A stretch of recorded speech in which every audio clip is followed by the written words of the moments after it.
دخل عليه مرة صحابي فقال يا رسول الله ما رأيتك بهذه الطلاقة والبشر قبل اليوم. قال إن جبريل جاءني فأخبرني أن من صلى علي صلاة صلى الله بها عليه 10 وكتب له 10 حسنات ومحى عنه 10 سيئات. قال عمر ودخل مرة واحد عليه فسألوا رسول الله ما الصلاة عليك يا رسول الله؟ قال ذلك من العلم المكنون ولولا أنكم سألتموني ما قلت.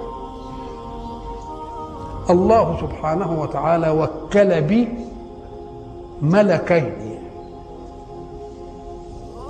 فإذا صلى واحد عليه قال الملكان غفر الله لك،